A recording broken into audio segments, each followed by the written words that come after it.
তো হ্যালো বন্ধুরা, চলে আসলাম সেই গোপালগঞ্জের বিখ্যাত মিনি কক্সবাজার। এই ভাইরাল কক্সবাজারে কে কে গিয়েছেন অবশ্যই একটু কমেন্টস করে জানাবেন। আর যারা যারা যাননি তাদের জন্য ভিডিওটি। তো আমরা কয়েকজন ভাই ব্রাদার মিলে ডিসিশন নিলাম যে ঈদের টাইমে ঘুরে আসবো সেই মিনি কক্সবাজার, গোপালগঞ্জের সেই ভাইরাল মিনি কক্সবাজারে। তো সেই উদ্দেশ্যে আমরা সবাই রওনা দিলাম একটা পিক আপ ভ্যান নিয়ে। তো চিন্তা করলাম যে একটা মিনি ব্লগ করেই ফেলি। তো দীর্ঘ পথ অতিক্রম করে আমরা অবশেষে পিকআপ থেকে নামলাম। আমরা টোটাল 8-9 জন গিয়েছিলাম। তো এখানে আমাদের গাড়িটি রাখতে হলো, কারণ সামনের দিকে গাড়ি যায় না। তো নেমে আমরা হাঁটতেছি, হাঁটতে হাঁটতে দেখলাম যে অনেক দোকানপাট কিন্তু আশেপাশে চলে এসেছে অলরেডি। সবসময় এখানে থাকে লোকজন, আর বিশেষ করে ঈদের টাইম এখন বেশি লোকজন এখানে থাকবে, এটাই স্বাভাবিক। তো আমরা হাঁটতেছি, হাঁটতে হাঁটতে সামনের দৃশ্য দেখতেছি। তো সামনে হঠাৎ করে একটা ছোট খালের মতো বাঁধলো। তো এখানে একটা শাঁখো আছে, বাঁশের শাঁখো। তো এটা পার হয়ে আমাদের ওই পারে যেতে হবে। তো এখানে এসে আমাদের অনেকটা সময় দাঁড়িয়ে থাকতে হয়েছে, কারণ প্রচুর লোক এখান থেকে এই পারে যাচ্ছে এবং ওই পার থেকে এখানে আসতেছে। তো অনেকের কিন্তু ধৈর্য হচ্ছে না, তাই কিন্তু এইখানে খালটা কিন্তু পার হয়ে চলে যাচ্ছে এই জলের মধ্যে দিয়ে। কারণ এখানে বেশি একটা জল না, খুব কম জল, তারপরেও কিন্তু অনেকে আগে থেকে কাপড় ভেজাতে চাচ্ছে না। তো আমিও একটু অপেক্ষা করলাম, তারপরে অবশেষে সাঁকোটা পার হয়ে চলে আসলাম এই পারে। তো এই পারেও অনেক দোকানপাট ছিল। তো আসলে আমরা যে সময়টাতে এসেছি সেটা হচ্ছে প্রায় দুপুর টাইম হয়ে গিয়েছিল। তো আমাদের গাড়িতে তেল ছিল না, বাংলাদেশের তেলের সংকট, এই তেল খুঁজতে খুঁজতে আসলে দেরি হয়ে গেল আমাদের। তো আমরা হাঁটতেছি মিনি কক্সবাজারের পাড় দিয়ে। এইখানে অনেক লোকজন আছে, সামনে একটা চ্যানেল থেকে সাংবাদিকরা আসছিল, একটু সাক্ষাৎকার নিচ্ছিল। তো আমরা একটু সামনের দিকে হাঁটতেছিলাম, সামনে একটা ট্রলার আছে, সেই ট্রলারের মাধ্যমে কিন্তু আমাদের সেই কাঙ্ক্ষিত মিনি ভাইরাল কক্সবাজার কিন্তু পৌঁছাতে হবে। কারণ এই নদীর মধ্যেই কিন্তু সেই চরটা আছে, ওইখানে দেখা যাচ্ছে অনেক লোকজন কিন্তু অলরেডি সেখানে চলে গিয়েছে। তো আমরাও কিন্তু সেখানে যাব। তো যাওয়ার জন্য আমাদের অবশ্যই ট্রলারে উঠতে হবে। তো আমরা ট্রলারে চলে আসছি, অলরেডি ট্রলারে চলে আসছি। ট্রলারে কিন্তু বেশ কয়েকজন লোক উঠে গেছে। তো আমরা এখন আমাদের ট্রলারটা ছেড়ে দিব আমাদের কাঙ্ক্ষিত গন্তব্যে পৌঁছানোর জন্য। আর অনেকে কিন্তু দাঁড়িয়ে আছে উপরে, সাক্ষাৎকার দিচ্ছে, চ্যানেল থেকে আসছে সাংবাদিকরা। তো আমরা দেরি না করে আমাদের ট্রলারটি এখান থেকে ছেড়ে দিলাম আমাদের কাঙ্ক্ষিত লক্ষ্যে যাওয়ার জন্য। তো আমরা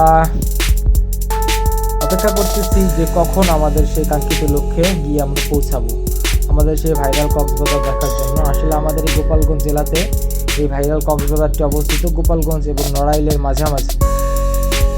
তো আমরা অপেক্ষা করতেছি কখন এসে পৌঁছাবো। অলরেডি আমাদের ট্রলারটা ছেড়ে দিয়েছে, আমরা গন্তব্যের দিকে এগোচ্ছি।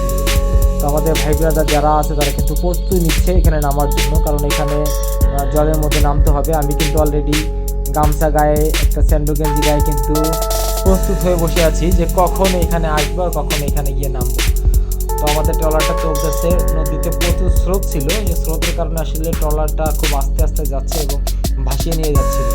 তো আমরা আমাদের ভাই ব্রাদাররা সব সামনে একদম এসে উপস্থিত হয়েছি যে আগে আগে এখান থেকে নামতে হবে, এবং অলরেডি চলে আসছি, এখানে চলে আসছি। এবং আমাদের এক কাকাকে দায়িত্ব দিয়েছে আমাদের সবার জামা প্যান্ট এবং মোবাইল টোবাইল ধরে রাখার জন্য। জুতা নিয়ে আসছি, জুতা রাখার জায়গা পাচ্ছি না এবং হাতে ধরে রাখছি। তো চলে আসলাম, এখানে কিন্তু হাঁটু জল ছিল। তো হাঁটু জলের মধ্যে আমরা সবাই নেমে গিয়েছিলাম। তো পরিবেশটা খুব সুন্দর লাগছিল। তো এইখানে কিন্তু যখন ভাটা হয় তখন কিন্তু বেশি জল থাকে না, জল থাকে না বললে চলে মাঝখানে, তখন কিন্তু বেশ আনন্দ করা যায় এখানে। তো আমরা যেহেতু আসছি অনেক দূর থেকে, অনেক কষ্ট করে আসছি, তারপরেও কি করার, এই জলের মধ্যে নামছি। আমাদের পাশাপাশি আরও অনেক লোকজন কিন্তু এখানে অলরেডি আছে, ছেলে মেয়ে, মহিলা, বাচ্চা সবাই কিন্তু এখানে আছে। এখানে কিন্তু সবাই যার যার মতো আনন্দ করতেছে, ট্রলারে উঠতেছে, নামতেছে, এইভাবে কিন্তু সবাই আনন্দ করতেছে। তো আমরা আনন্দের মধ্যে অনেকে ছবি তুলতেছে, অনেকে ভিডিও করতেছে, অনেকে নাচানাচি করতেছে, অনেকে আবার ফোনেও কথা বলতেছে দেখলাম যে এইখানে এসে। ট্রলারে কিন্তু প্রচুর মজা করতেছে সবাই, ট্রলারে উঠতেছে, নামতেছে, ইয়ে করতেছে। তো আমিও কিন্তু একটু মজা করে নিলাম, আমিও একটু বললাম যে আমার ভিডিওটা একটু করে দেওয়ার জন্য। আসলে জলের মধ্যে নেমে খুব মজাই লাগতেছে।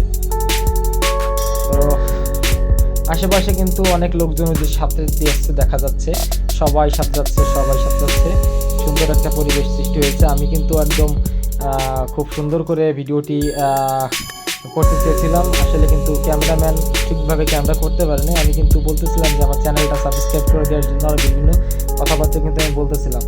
তো আশেপাশে সবাই কিন্তু যে যার মতো করে আনন্দ করতেছে। এখন কিন্তু প্রচুর জ্বরের চাপের কারণে অনেক জল কিন্তু এখানে বেড়ে গিয়েছে। আগে যে হাঁটু জলে আমরা নেমেছিলাম, তো সেখান থেকে কিন্তু অনেক জল অলরেডি বেড়ে গিয়েছে। এই যে কিন্তু অনেকে কিন্তু শীতে কাঁপতেছে, মানে অনেক সময় ধরে মজা করার কারণে অনেকে শীত লেগে গেছে এবং জ্বরের প্রচুর চাপের কারণে এখানে কিন্তু আর থাকা সম্ভব হচ্ছে না। এখান থেকে আমাদের চলে যেতে হবে কিছুক্ষণের মধ্যে। তো আমার ভিডিওটা খুব সংক্ষেপে করে ফেলছি, কারণ আমরা অনেক সময় ছিলাম, প্রায় 1 ঘন্টা প্লাসের মতো ছিলাম, কিন্তু ভিডিওটা খুব সংক্ষেপ করলাম। যাই হোক, যারা এখন পর্যন্ত এই মিনি ভাইরাল কক্সবাজার গোপালগঞ্জে আসেননি অবশ্যই চলে আসবেন।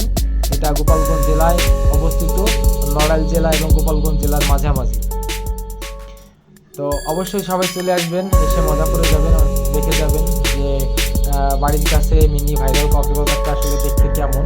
সবাই কিন্তু অনলাইনে দেখেছেন। যাই হোক, সবাই আমার চ্যানেলটাকে লাইক সাবস্ক্রাইব করে আমার পাশে